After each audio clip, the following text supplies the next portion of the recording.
Hey everyone, God bless you. God bless you. Welcome back to another coffee and conversation. Yes, another week.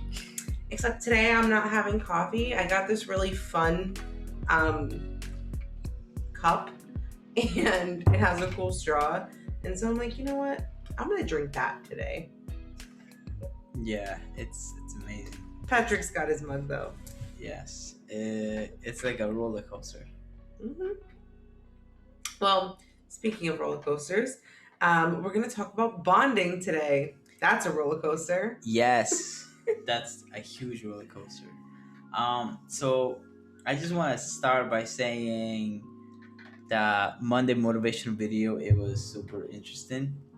How my wife just, surprisingly, just put her head against me and she said, "Guess what we're doing? Bonding."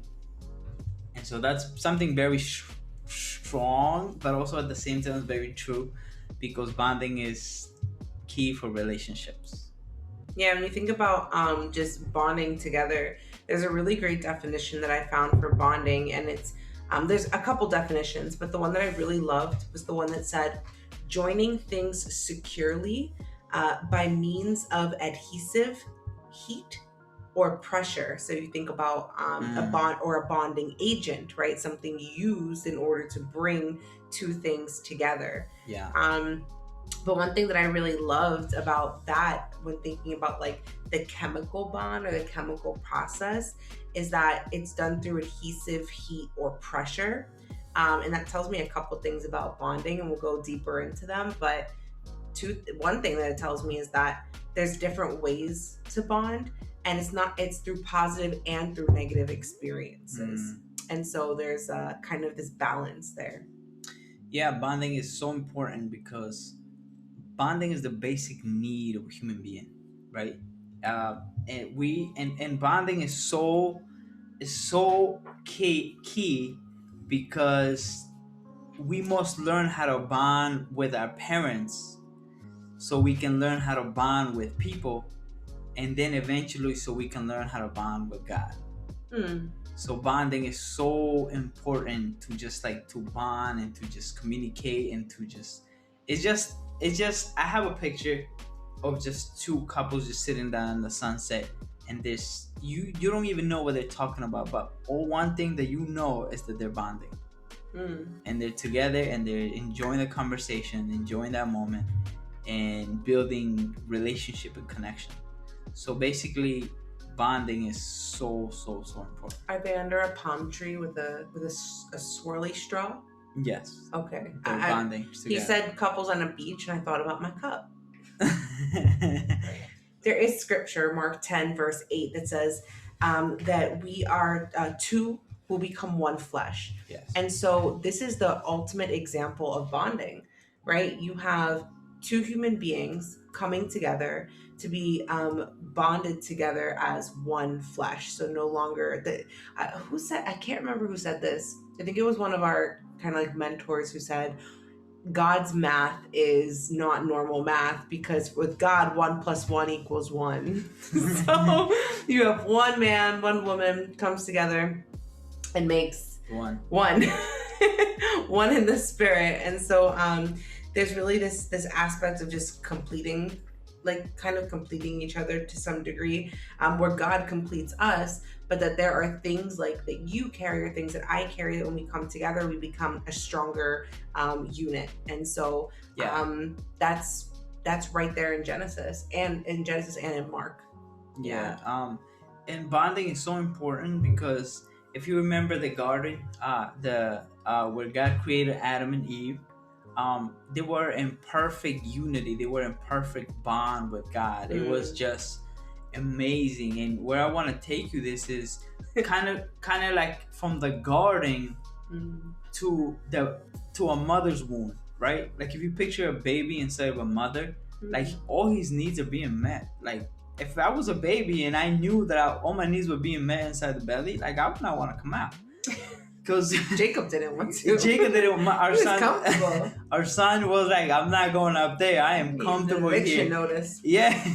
Just want to say, like, going back to that bonding, like like it was all that needs were being met. So it was in the garden, where Adam and Eve were at with God. They were perfectly being met, and God will bond with them, and God Perfect unity. perfect Almost. unity, Yeah. yes, and God will bond with them, and God will show them, and God will connect with Adam, and God will connect with Eve.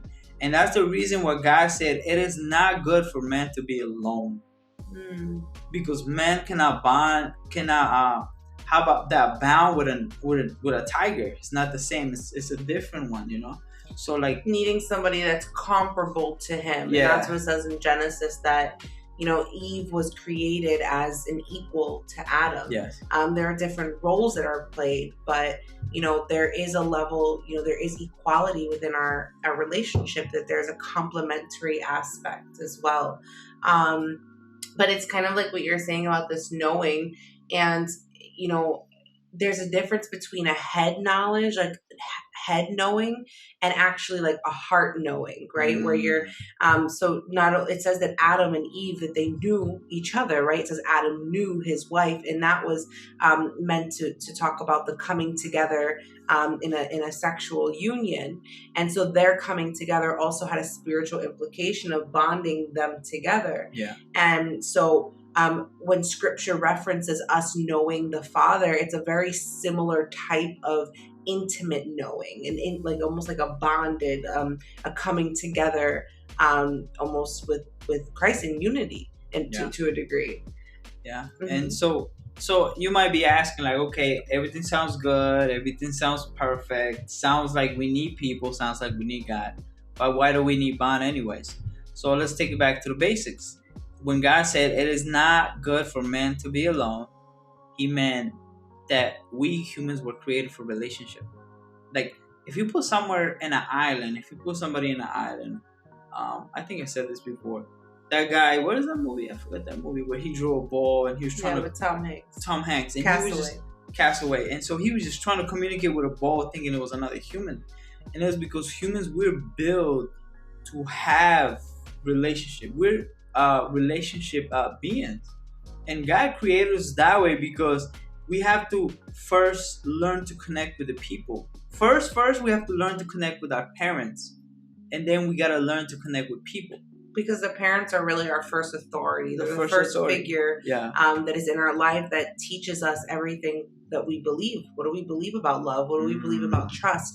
And that's why when a baby's born, they put that close skin-to-skin contact in order to bond the mother and the baby. But I want to jump to something you were saying about just thinking about the psychological aspect to a degree. And it's funny because I'm just thinking of this Castaway. I'm also thinking of how in literature, for example, I think of like Lord of the Flies, right? Where you have an island of castaway young boys, and what happens if there's no social order? Like, there's so many themes that are present in that literature. But what's standing out to me here is there are ways of bonding that are both positive and negative. So your brain actually releases oxytocin, which is like that feel-good kind of chemical that's released from your brain. Yeah. And that happens in positive experiences. It actually happens particularly, when we come together intimately, and you reach that climactic point, and then there's the oxytocin that is released from the brain, and everybody's like, you feel great, right? But on the other end, oxytocin can actually also be, I don't want to say an enemy, but it could actually almost be work to the same negative effect. So thinking about the Lord of the Flies, right? Yeah. About getting in with a certain social group or certain groups who maybe hold certain prejudices. Actually, when you go through or you find someone that identifies with you in a hard experience or in something that actually has a negative aspect to it, there is also oxytocin that can be released. And that's why you'll find certain even like groups that come together, or even like hate groups that come together, and you're like, what do they possibly see there? But they're actually being bonded together by that shared negative experience, which is crazy. You see it, like, it kind of works both ways. Kind of like David and Jonathan. They said he said he is my soul mate or something like that. But what he meant was he is my soul partner. Like, he is my buddy. He's my friend. They were like brothers. and the way they expressed love at that time, it was very intimate, and it wasn't in a way like a woman and a guy, but it was intimate. It was bonding. That intimate love that they were talking about was a bonding love, and what bonding basically is just connecting, just talking, just having fun, just enjoying that moment. And so bonding brings so much healing into people who are addicts or depressed or anxiety or fear or all those areas psychologically. Mm. Yeah, and even just going back to the, thinking about John 1 verse 3, it says, through him all things were made, without him nothing was made that was made. And so I'm somebody who strongly believes that when looking at science, actually proves the handiwork of God, that God has placed his fingerprint on everything. And so we don't live in a world that is naturally just chaotic. Everything is very specific, down to the amount of oxygen that is needed in the air for us to be able to live and to breathe. And so we don't shy away from science here, true science, not pseudo science that a lot of schools teach, but we'll leave that for another time. A different topic, right? I'm talking real science, observable things that can be observed within our world, right? Which just all is God's handiwork. But that being said, I think about chemistry. Now, I'm not I'm not a science buff. I'm not a big chemistry, biology type of person. I'm learning these things more as an adult, but naturally I haven't normally gone there. But what I found interesting was that some of the strongest bonds in chemistry are covalent bonds.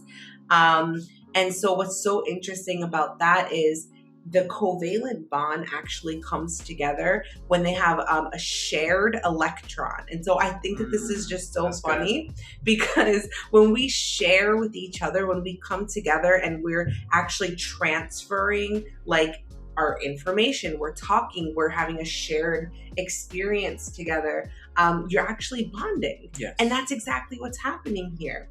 And I just want to tell the story of there was a time where Patrick and I, we had been in prayer, and I was interceding for Patrick in a prayer session that we were doing. And one of the things that came up was this fun time that he was having with Jacob. So he was playing with Jacob and loving it. And then he said that in that moment, he just felt like he was being kind of just brought closer to Jacob.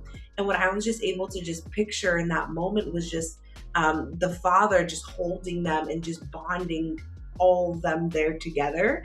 And what was really cool about that was he kind of showed me that we are also in a sense bonded to God in this way, right? When you become born again, you receive the Holy Spirit into your body. You become a new creature. You are a new creation. And you are there connected with the Father. And I believe this is why it says that nothing can separate us from the love of God. What can separate you from the one who lives inside of you? Right? So we become intimately bonded with God in that same way, and to give that out to, especially in this relationship, a marriage relationship is one of the deepest ones for humans. It's supposed to be. And a bond so strong that it's supposed to become one. That's how strong the bond's supposed to be. The bond is supposed to be so strong. Let's think of a car crash, coming so let's say 100 miles an hour together. Those things are gonna crash so deep that some of the car parts is gonna go into each other. And so that's kind of like the bond of a marriage is supposed to be so intense and so deep that we're supposed to become one. So let's say that bonding goes unmet. Bonding needs. Yes. So let's say the bonding needs go unmet. There's a dangerous road ahead. So let's say a child, right? He grows up being isolated, or he grows up being, left alone a lot, and so he's gonna start to feel that, that he's that they're not coming to get him, they're not coming to rescue him, or they're not coming to oh, he's not very important enough. And begins to isolate, kind of go into the back of the Yeah, brain. and so he starts to think of the world like, oh, the world is not really cares about me, and so he starts to develop this defense of like, oh, this is how the world looks, or this is how my parents uh isolated me. So everything channels to the parents. So like if you are not bonding, it's or like the basic needs of bonding when your parents started, they were like, off the road and they were off, you kind of have to just like really look to God to help you to like find those bonds again. Like, because usually the reason why we lack in relationships is the lack of bonding. Like if we lack in like intimacy, if we lack in like bonding with others, like connecting with others, there's usually signs of lacking of bonding. Like, and when you were a childhood, or when you were a child, maybe your parents, you had needs, and you're like, hey dad, these are my needs, or hey mom, these are my needs, and they kind of were like angry at you because you had needs, or they kind of rejected you because you had needs. So that's usually indication of lacking of bonding because of the child. Yeah, and I also think that what tends to happen then is you search to fill, and when you're not able to bond, you actually end up bonding, but you bond yourself again in that negative way. So I kind of think about having multiple sexual partners, or if you are struggling with pornography or masturbation, those are all actually bonding agents. So what happens is each time, so our design is that we were intended to be with one partner, and that's our spouse, and that experience would be the thing that bonds us the closest together. And that's what creates new neural pathways, and it just basically brings you to this place of just overwhelming just joy and satisfaction and love, and just bursting with all of those positive things. But because of this lack of needs being met through our lives, and one of the ways people seek to do that is through those means of pornography and other things, in order to engage in that intimacy. And what happens is you actually bond negative. So each person that you engage with sexually, you are actually bonding yourself to that person.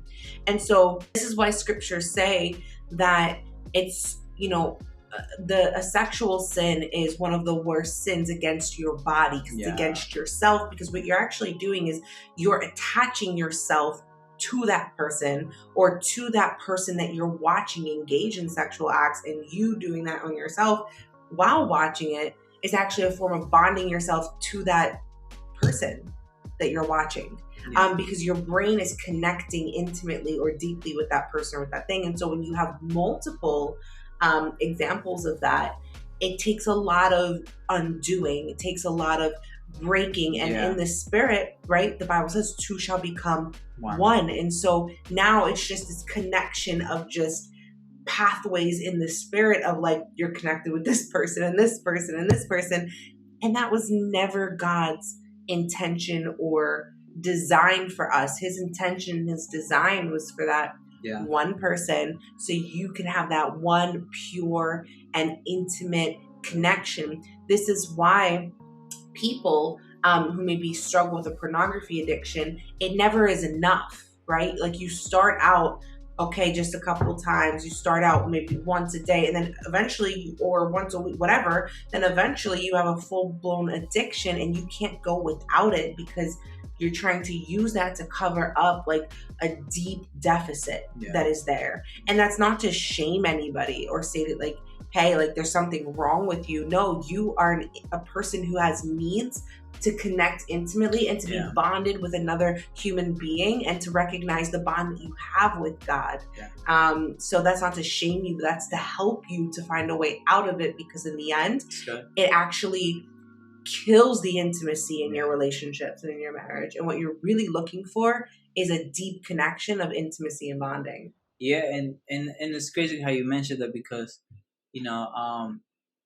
usually what in a pornography site, it could be if you're feeling rejected, that's when you feel so pulled to watch that. Or when you're feeling unloved, that's when you feel so pulled to go to that direction. So um, pornography's been used for hurt people, to hurt people and to hurt people and to help those people that are hurting supposedly feel their needs.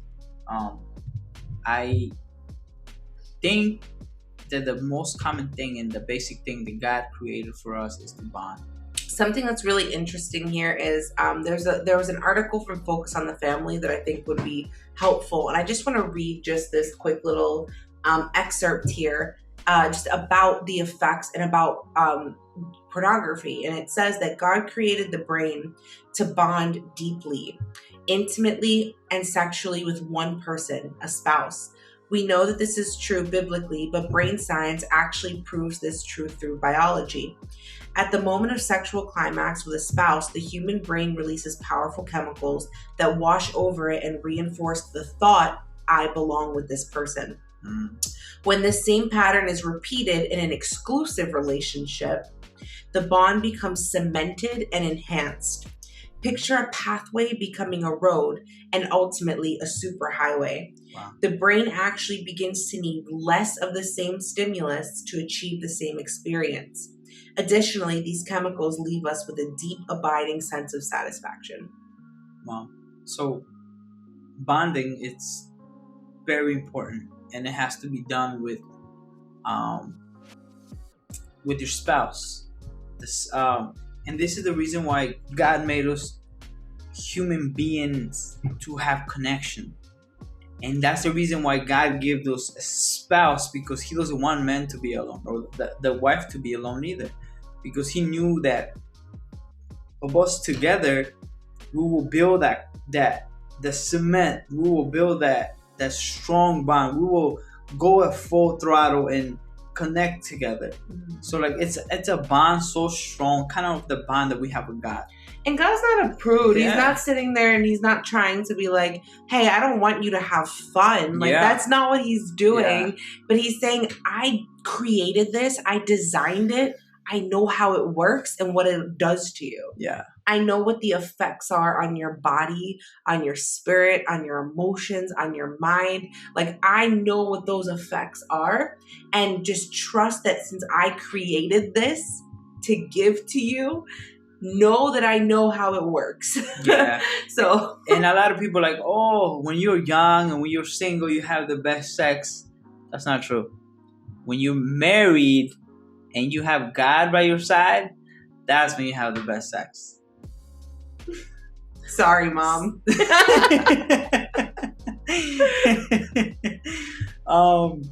So let me just take you a little deeper in bonding.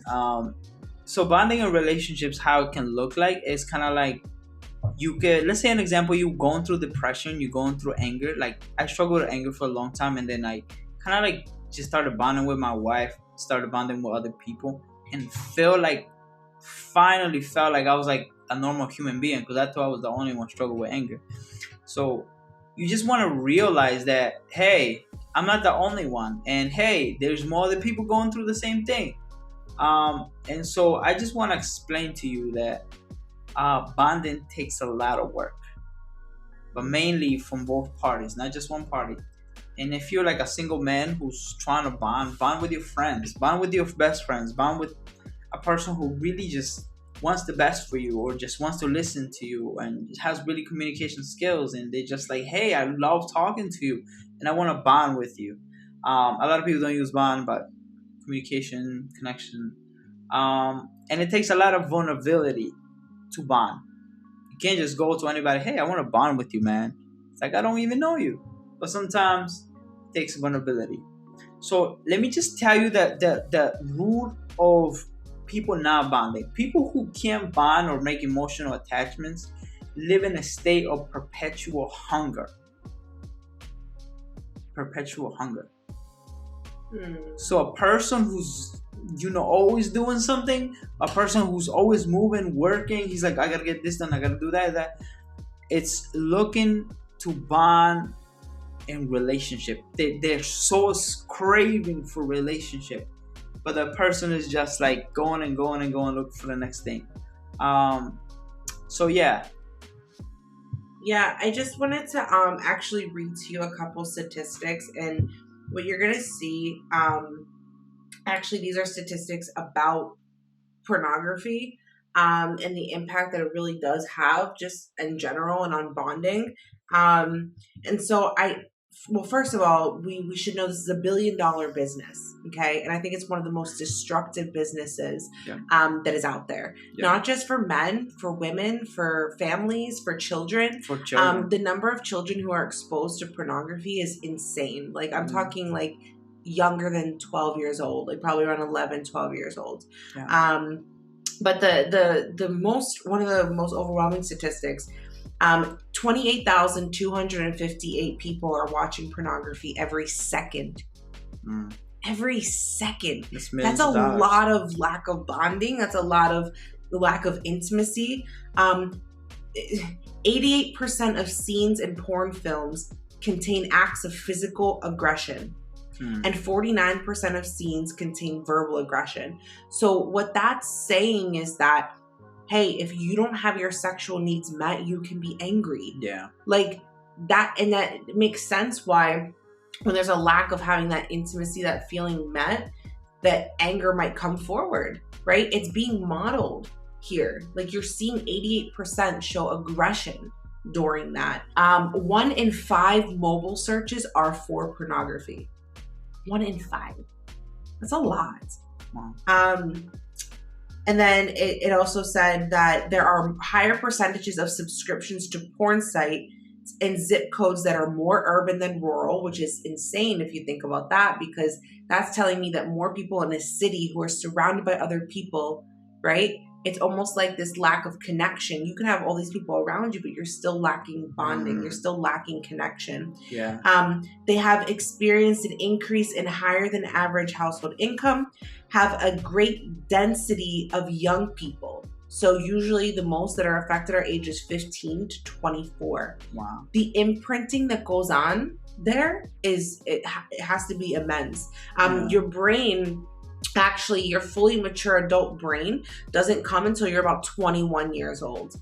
And that's why they say like the drinking age. I mean, there are other things that happen later on, like, you know, you go until you're about 25 in some areas, but for the most part, most parts of our brains are mature around the age of 21, especially in the areas of like decision making. So you have to think about all those pathways that were created while engaging in, you know, in pornography at such a young age, being exposed at 12, engaging at 14, 15. But that was one of the things that was really just stood out to me. And then just adding on to that, one other thing I want to say, how it's so detrimental to later on to your marriages or your relationships, is that girls in particular mentioned using pornography to learn how to meet boys' expectations. So it's also being used as a way to model what is intimacy, what should and should not be acceptable when it comes to this area. And parents need to definitely be having these conversations. 41% of all children who are aware of pornography agreed that watching porn makes people less respectful of the opposite sex. So if you want to teach respect, true respect, like one of the biggest needs in a marriage is respect. Everybody wants to feel respected in a marriage. All people, right? I want to feel respected.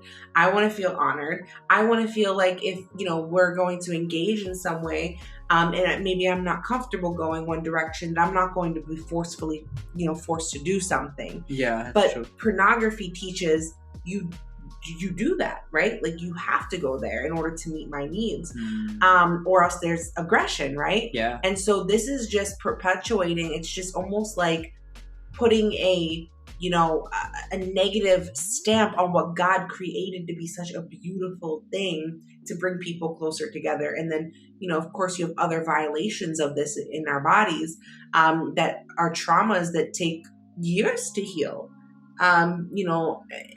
Added traumas. So I just wanted to share those statistics with you because they're heart wrenching.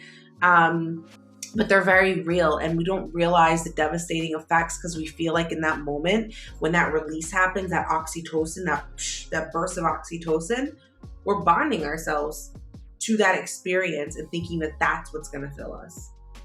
Yeah, and that's very important because a lot of people are in that side of, especially men that I know. A lot of them are connected, basically bonded into this pornography, into this woman. Probably like these women are women that that it make them look like perfect. They're like, these are the perfect woman, and there's no other perfect woman like them. And what men sense is like, oh my god, and then they end up bonding to these people, and then it's hard to get off of it because that bond is already there, concrete. So in order to recover from that, you have to kind of like really go in depth and search, like to rewire our brain, to rewire that we have to like get out of that place. That is not intimacy. That's not how God made intimacy. Intimacy, what God made is pure, and is between two people. And so definitely. So I just want to tell you a little bit of how more and more researchers have shown that the lack of bonding can affect one's ability to recover from like uh, any physical illness like strokes, heart strokes, like cancer, um, and so like any physical illness. Like if you're not bonding, there was like a research where there was patients where they give them a puppy, like a dog, to recover, and then there was other patients where they didn't give them a puppy, and then those people that didn't have a puppy had a longer time to recover from that. Wow. From those who had the puppy, because that puppy produced love and connection with them, and so they had that connection with the puppy, and then they were able to recover faster. So like bonding, like it's a major key that God created for us. Bonding is what makes us so important to God. So when a baby first touches this earth, he touches the mother. That's the first person they touch. And relationships without bonding becomes isolation, and isolation produces depression, produces anger, produces all the dysfunctional areas of what bonding can produce. So bonding is very important, guys. Yeah, that's really good. Yeah, that's really good. I think this is really going to go along nicely just with the other things that we've been talking about, especially our first video about vulnerability and intimacy. So if you haven't seen it, go check definitely check that out, because these all kind of bounce off of each other. But do you have any other last thoughts that you just want to share about bonding? Anything that you want to wrap up with? So I just want to tell you that I just want to give you hope, because I know we talked a lot about bonding, and we're supposed to do it with people and with God, and our parents are the first models of bonding. I just want to let you know that you could do all things through Christ. He gives you the strength to renew your mind. He gives you the strength to kind of just learn how to bond. It can break ungodly bonds. And it can break ungodly bonds. Cutting off the soul ties. Yes.